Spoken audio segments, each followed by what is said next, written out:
చాంగుబళ ఔరా అమ్మక చెల్ల ఆలకించి నమ్మడమెల్ల అంత వింత గాథల్లో ఆనందలారా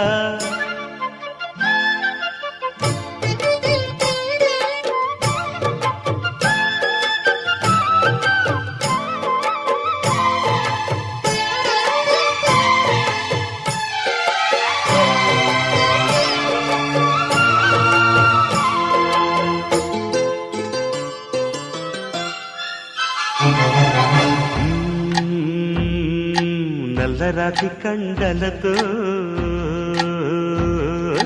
కరుకైన వాడే